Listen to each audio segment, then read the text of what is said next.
नमस्कार दोस्तों, ocean network में आपका स्वागत है। 2014 में 44 सीटें, 2019 में 52 सीटें, 2024 में 99 सीटें, यानी 3 डिजिट में 3 चुनाव के बाद भी कांग्रेस पहुंच नहीं पाई है। और इसके बावजूद उनकी जो बॉडी लैंग्वेज थी 4 जून को 99 सीट आने के बाद वो कुछ इस तरीके से थी। सोनिया गांधी विक्ट्री का साइन दिखा रही हैं, मल्लिकार्जुन खड़गे, प्रियंका गांधी वाड्रा और राहुल गांधी भी विक्ट्री का साइन दिखाते हुए नजर आ रहे हैं। इसके विपरीत 2014 में इंडिपेंडेंटली 282 सीटें जीतने वाले और एनडीए के साथ 233 सीटें जीतने वाले नरेंद्र मोदी और 2019 में भी भारतीय जनता पार्टी 303 सीटें और एनडीए 353 सीट जीतने वाली, जब 2024 में भारतीय जनता पार्टी अकेले दम पर बहुमत की फिगर 272 तक नहीं पहुंच पाई और एनडीए जरूर 290 से ऊपर चला गया, यानी बीजेपी के नेतृत्व वाला एनडीए सरकार बनाने जा रहा है, वो बहुमत हासिल कर चुका है। पर चूंकि भारतीय जनता पार्टी निरंतरता में तीसरी बार अकेले दम पर 272 सीटों तक नहीं पहुंच पाई, तो नरेंद्र मोदी का बीजेपी मुख्यालय में जो चेहरा था वो आपके सामने है।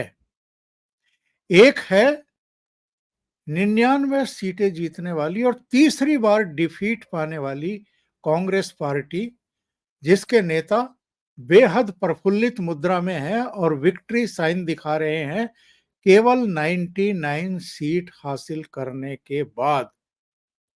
और दूसरी तरफ 241 सीटें जीत करके बहुमत के आंकड़े से बस 21 सीट दूर खड़े हुए नरेंद्र मोदी का चेहरा है, जो बहुत कुछ बयान करता है। इसके बावजूद कि वो तीसरी बार प्रधानमंत्री बनने जा रहे हैं और हिस्ट्री क्रिएट करने जा रहे हैं।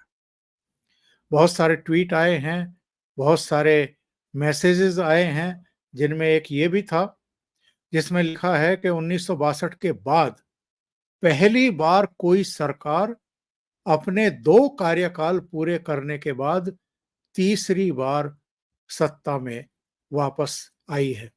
प्रधानमंत्री नरेंद्र मोदी ने भी जब शाम को भारतीय जनता पार्टी मुख्यालय में कार्यकर्ताओं को संबोधित किया, तो उन्होंने कहा कि हमारे विरोधी एकजुट होकर भी उतनी सीट नहीं जीत पाए जितनी इस लोकसभा चुनाव में अकेले बीजेपी ने जीती हैं।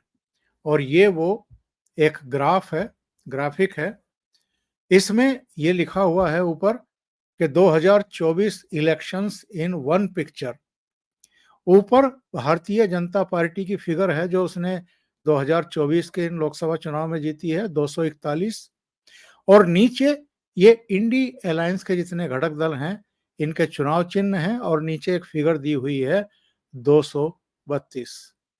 यानी ये सारे मिलाकर के, जिनमें कांग्रेस भी है, समाजवादी पार्टी भी है, आरजेडी भी है, आम आदमी पार्टी भी है, टीएमसी भी है, डीएमके भी है, इसमें शिवसेना उद्धव ठाकरे भी है, एनसीपी शरद पवार भी है, इनमें जेएमएम भी है, सीपीआई भी है, सीपीएम भी है, आईयूएमएल भी है और नेशनल कॉन्फ्रेंस भी है। ये सारे मिलकर के 232 सीटें जीत पाए हैं, जबकि अकेले भारतीय जनता पार्टी की ही फिगर 241 सीट है। और जो भारतीय जनता पार्टी के सहयोगी दल हैं उनकी सीटें मिलाकर के 290 से ऊपर हैं और बहुमत के लिए किसी को भी सरकार बनाने के लिए 272 की फिगर चाहिए। आज शाम को 6 बजे नरेंद्र मोदी को एनडीए संसदीय दल का नेता चुना जाएगा और इस बैठक में आंध्र प्रदेश के पूर्व मुख्यमंत्री और भावी मुख्यमंत्री, क्योंकि उनको विधानसभा में पूर्ण बहुमत हासिल हो चुका है और आंध्र प्रदेश में चंद्रबाबू नायडू एक बार फिर भारतीय जनता पार्टी के साथ मिलकर के चुनाव लड़े हैं, विधानसभा का भी और लोकसभा का भी। तो बैठक में चंद्रबाबू नायडू भी पहुंचने वाले हैं और बिहार के मुख्यमंत्री नीतीश बाबू भी पहुंचने वाले हैं। चंद्रबाबू चंद्रबाबू नायडू की टीडीपी ने 16 लोकसभा सीटें जीती हैं और नीतीश कुमार की जदयू ने 12 सीटें जीती हैं। तो 16 और 12 28 सीटें इनके पास हैं। इसके अलावा भी जो बीजेपी के दूसरे सहयोगी हैं, उनकी सीटें मिलाकर के ये 290 से ऊपर पहुंच रही हैं। तो उन्हें किसी तरह की ना जोड़ तोड़ की जरूरत है, ना किसी जुगाड़ की जरूरत है, कुछ करने की जरूरत नहीं है। सिर्फ एक संयुक्त पत्र राष्ट्रपति के पास जाएगा और उसमें सरकार बनाने का दावा पेश किया जाएगा। उसके बाद प्रधानमंत्री नरेंद्र मोदी प्रधानमंत्री पद की शपथ लेंगे, उनकी कैबिनेट शपथ लेगी और फिर वो तीसरी बार सत्ता में निरंतरता में आने वाले जवाहरलाल नेहरू के बाद दूसरे प्रधानमंत्री बन जाएंगे। इस चुनाव में 2014-24 के लोकसभा चुनाव में सबसे बड़ी पार्टी भारतीय जनता पार्टी, और मैं आपको कुछ फिगर देना चाहता हूं जिन लोगों की दिलचस्पी फिगर में होती है। 241 सीटें और वोट कितने मिले हैं भारतीय जनता पार्टी को? 36.57%, करीब करीब 36.5% वोट मिले हैं। और अगर वोटों की संख्या में भी आपकी दिलचस्पी हो तो 23,31,31,971 वोट मिले। ये फिगर याद रखिएगा, 23,59,00,000। कांग्रेस को कितने मिले हैं? 13,67,00,000। इसके बाद नंबर आता है फिर समाजवादी पार्टी का, जिसने 37 सीटें जीती हैं। इसने हासिल किए हैं 2,95,00,000। बाकी की फिगर मैं अभी आपको बाद में दूंगा, लेकिन ये फिगर मैंने क्यों बताई है आपको? भारतीय जनता पार्टी को कितने मतदाताओं ने वोट किया है देश के? 23,59,00,000 से ज्यादा मतदाताओं ने, 23 करोड़ से ज्यादा मतदाताओं ने, 23.5 करोड़। और कांग्रेस को 13,67,00,000 ने। लेकिन साहब, कांग्रेस पार्टी की बेशर्मी देखिए। जयराम रमेश क्या लिखते हैं एक ट्वीट में? इन्होंने लिखा है कि देश का प्रधानमंत्री सिर्फ वोट से नहीं, अपनी व्यक्तिगत गरिमा और आत्मसम्मान से भी चुना जाता है। आज नरेंद्र मोदी भारी मात्रा में वोट तो खो ही चुके हैं, उनकी अपनी व्यक्तिगत छवि को भी गहरी ठेस पहुंची है। देश चलाने के लिए सिर्फ सीटें नहीं, इकबाल की भी आवश्यकता होती है। इन्होंने एक और ट्वीट किया था, जरा ये नीचे वाला ट्वीट देखिए। तेजेंद्र बग्गा का ऊपर वाला पोर्शन बाद में पढ़ते हैं, पहले नीचे वाला लिखिए, देखिए। इन्होंने लिखा, नरेंद्र मोदी नैतिक और राजनीतिक रूप से अपमानजनक हार झेलने के बाद भी जीत की घोषणा कर रहे हैं। यह व्यक्ति पूरी तरह से बेशर्म और निर्लज्ज है। तो तेजेंद्र बग्गा ने इनको जवाब दिया है। इसमें लिखा है कि 98 सीट जीतकर 240 सीट जीतने वालों को निर्लज्ज कहने वाला घटिया और जलील इंसान मैंने पहली बार देखा है। सच तो यह है कि नरेंद्र मोदी तीसरी बार प्रधानमंत्री बन चुके हैं और चौथी बार भी बनेंगे, और तुम अपना 58 साल के छनकने को लॉन्च करते रह जाओगे। आप इनकी लैंग्वेज देखिए। जो नेता 2014 में भी पूर्ण बहुमत लेकर के आता है, 2019 में भी पूर्ण बहुमत लेकर के आता है, 2024 में भी एनडीए का पूर्ण बहुमत आता है और वो प्रधानमंत्री पद की शपथ लेने की तैयारी कर रहा है, उनके बारे में ये किस तरह के शब्दों का प्रयोग कर रहे हैं, बेशर्म और निर्लज्ज बता रहे हैं। कांग्रेस पार्टी जो 2014 में भी ठुकराई गई देश की जनता के द्वारा, 2019 में भी, और अब तीसरी बार हैट्रिक लगी है जनता के द्वारा ठुकराए जाने वाली कांग्रेस पार्टी की, अब भी 100 सीटों तक 3 फिगर में नहीं पहुंची है। और ये भारतीय जनता पार्टी और नरेंद्र मोदी पर सवाल खड़े कर रहे हैं कि साहब नरेंद्र मोदी चुनाव हार गए हैं। 1991 जब राजीव गांधी की श्री पेरुम्बदूर में हत्या हुई थी और उसके बाद पीवी नरसिम्हा राव देश के प्रधानमंत्री बने थे। राजीव गांधी होते तो वही बनते, क्योंकि उनकी हत्या हो गई थी इसलिए पीवी नरसिम्हा राव बने थे। आपको पता है पीवी नरसिम्हा राव के पास क्या आंकड़े थे शपथ ग्रहण के समय? 272 का आंकड़ा नहीं था, 244 सीटें थी। भारतीय जनता पार्टी के पास अपनी 241 सीटें हैं और एनडीए को मिलाकर के 290 से ज्यादा सीटें हैं। मनमोहन सिंह जब 2004 में प्रधानमंत्री बने थे, पता है कांग्रेस के पास कितनी सीटें थी? अपनी सीटें केवल 145। और 2009 में भी जब दोबारा शपथ ली उन्होंने, कांग्रेस के पास केवल 205 सीटें थी। तो भारतीय जनता पार्टी के और नरेंद्र मोदी के पास तो 10 साल सरकार चलाने के बाद भी 241 सीटें हैं।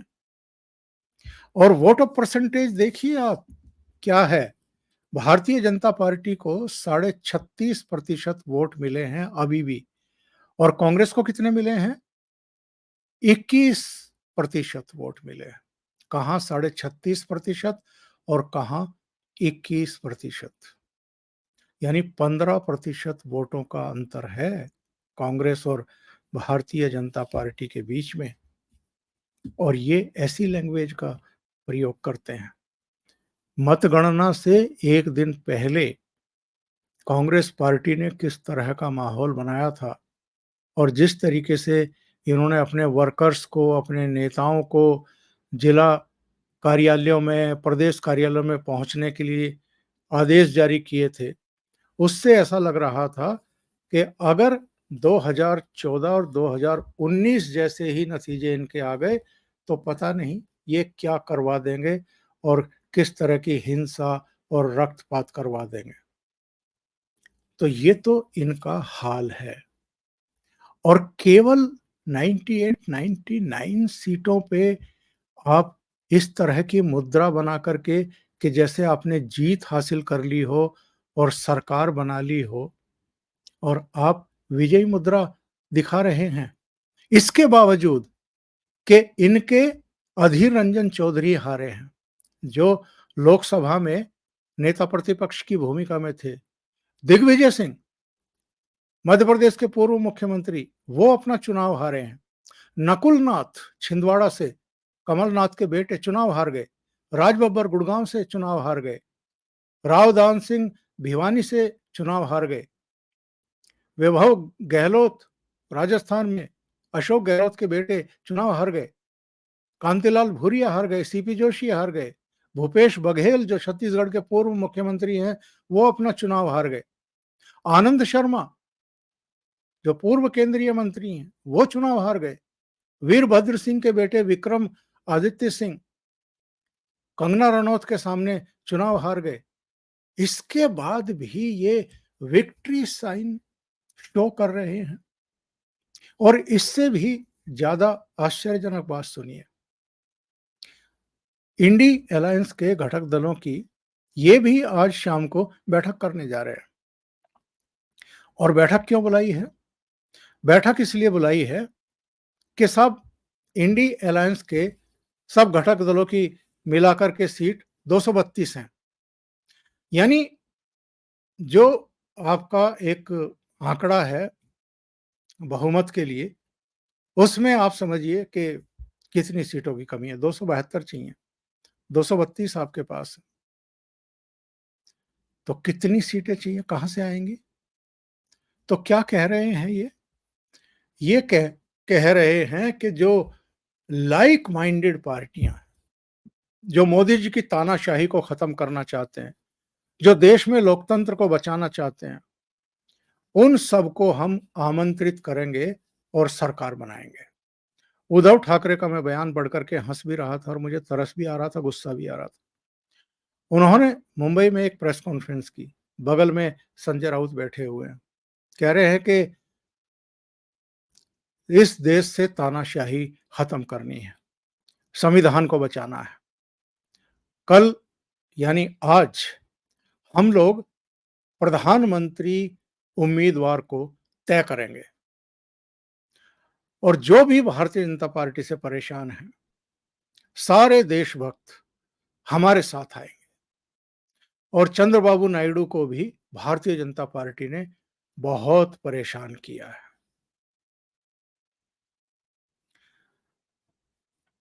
बहुत सारे सवाल खड़े हो रहे हैं इनकी सोच पर, इनकी अप्रोच पर, और हारने के बावजूद इस तरह की हिमाकत करने को लेकर के भी सवाल खड़े हो रहे हैं।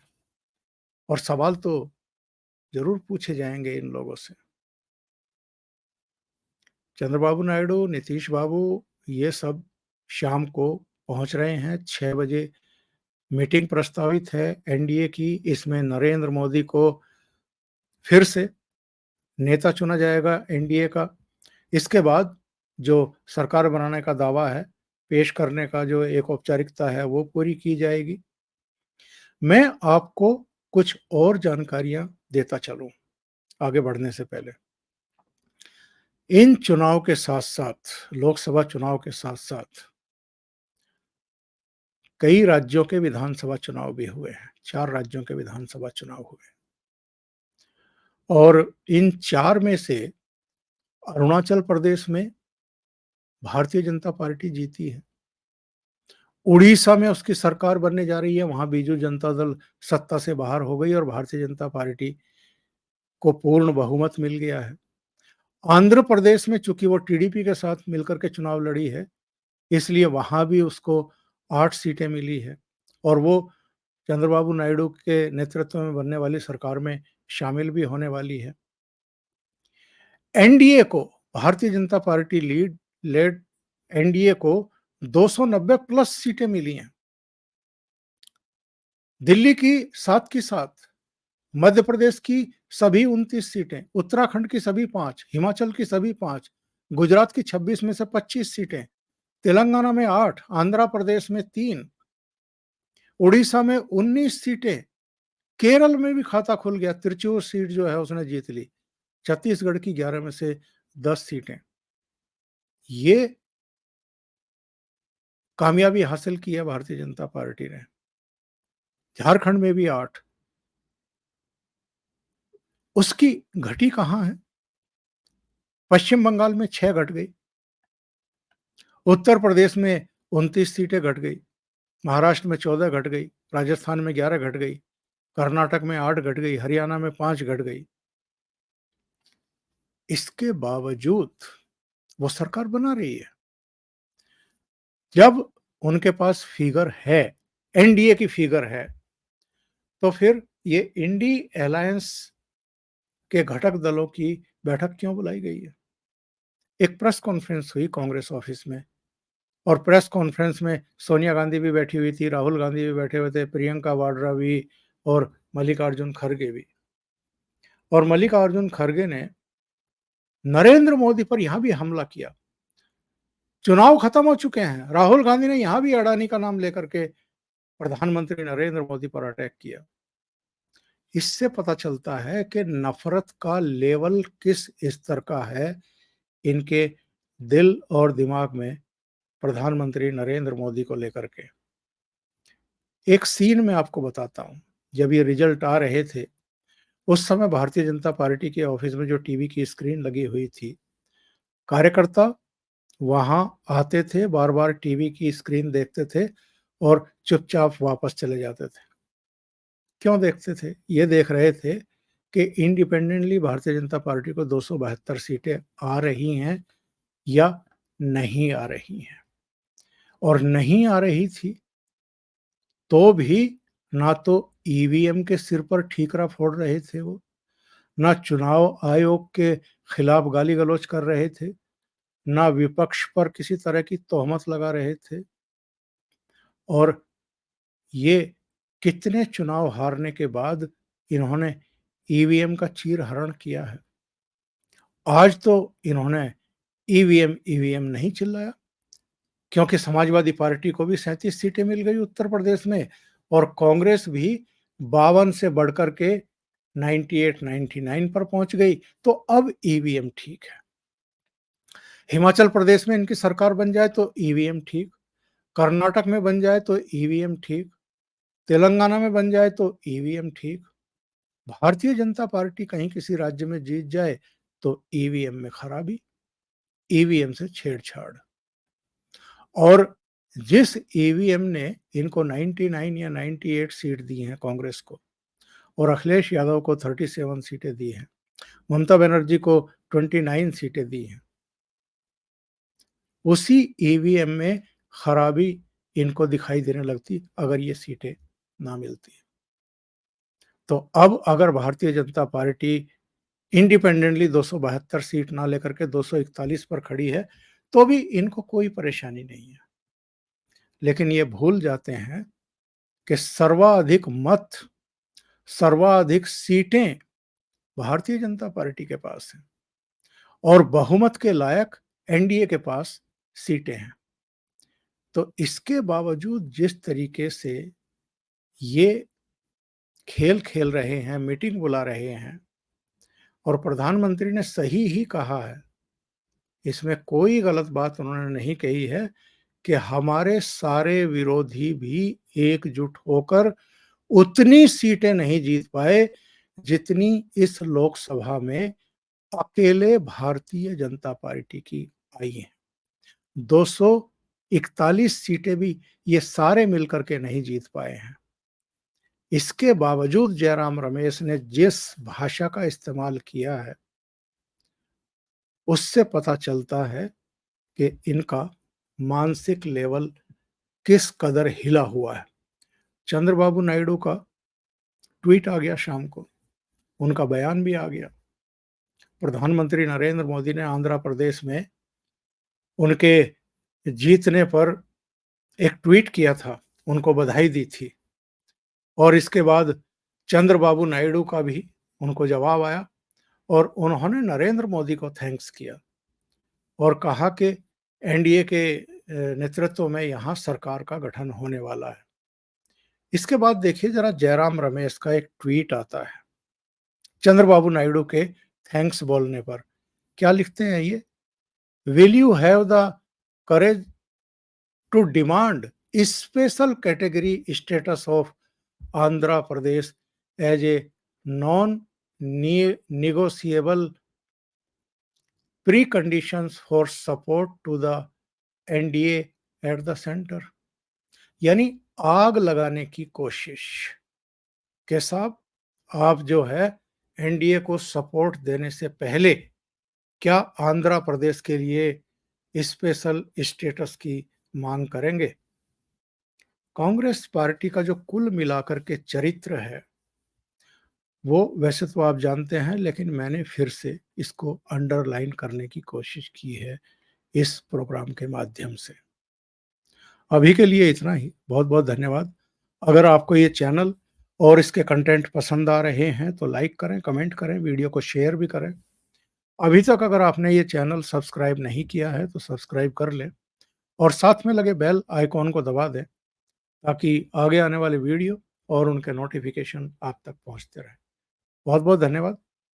नमस्कार।